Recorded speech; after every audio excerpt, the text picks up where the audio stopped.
Federal judge is taking lots of heat for holding seminars in the sun, but not just any sun, Hawaii and a fancy spa. And it turns out they have a long history of playing tropical getaways on your dime. Last night we told you the Ninth Circuit Court of Appeals judges are headed to Maui for a $1 million conference. Well, now we know this will be their fourth trip to Hawaii in just the last 10 years. This latest waste of taxpayer money comes on the heels of the $820,000 GSA scandal. So is anyone paying attention? Where's the congressional oversight? House Majority Whip Kevin McCarthy joins us. Good evening, sir, and I want to talk to you about energy and jobs, but first I want to talk to you about this oversight. These judges in the Ninth Circuit, this huge party, it's a party. I mean, I know what these conventions are. Is anyone watching the store? Yeah, they are. I mean, for lots of times you didn't see it happening, but look at what's happened since Republicans have taken over. The transparency that's come through with Chairman Issa's Committee on Oversight. You are learning things you don't want to learn about, but this is exactly what has to happen. Sunlight will clear up a lot of this. I mean, for the judges 4 times out of the last 10 years, you know, the Ninth Circuit, as you know, Greta, is one of the most overturned judicial decisions of all the circuits. They need to overturn this decision as well. Well, I suspect that there are other circuits that are equally as frivolous in terms of having these conventions, and they're quite lush. I mean, as I said last night, they could, if they really wanted to meet and talk business, they could go to the high school, the public high school gym, and sit down on fun and talk about it, or Skype, or use video conferencing, or whatever. This is a boondoggle. But you talk about transparency. Well, it's not exactly that transparent, because in order to get those videotapes out of GSA, there had to be a FOIA request. They didn't just surrender those. Though you had to fight for people had to fight to get those tapes we just showed. Well, look what Holder is doing to Chairman Issa as we go and try to find Fast and Furious. We are fighting to get the information as a Congress we should already know. How does the Attorney General, how do these courts sit back and not provide the information? The power rests with the people. We are fighting, one, as a new majority, bringing this forward. It's unfortunate that now we're hearing about this, but had we not fought for it, you would never hear about it.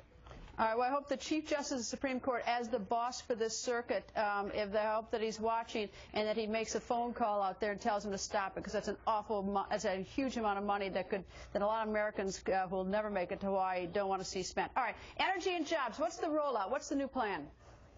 Well, you're going to find Republicans across this country, we have what is called HEAT, the House Energy Action Team.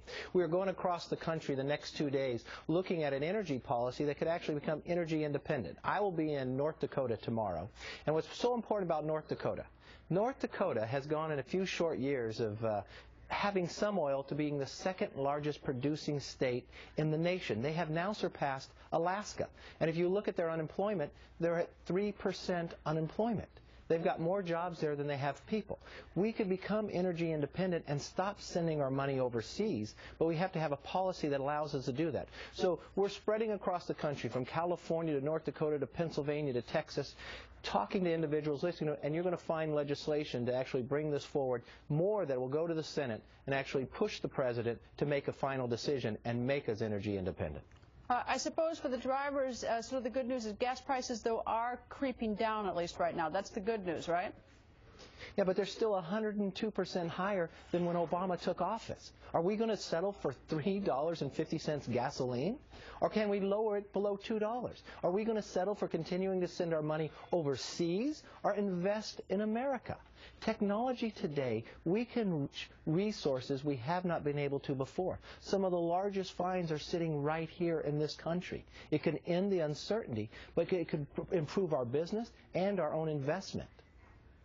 Congressman, thank you, sir, and we'll be anxious to see how this program unrolls. And I hope that you continue to push for more transparency, because I suspect there are a lot of parties out there that we need to uncover.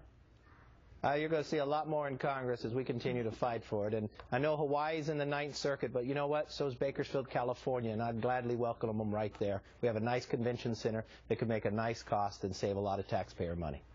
Congressman, thank you, sir. Up next, Senator John McCain, and you will never guess this. Which Democrat did Senator McCain just call a real American hero, and why? Senator McCain will tell you. That's coming up.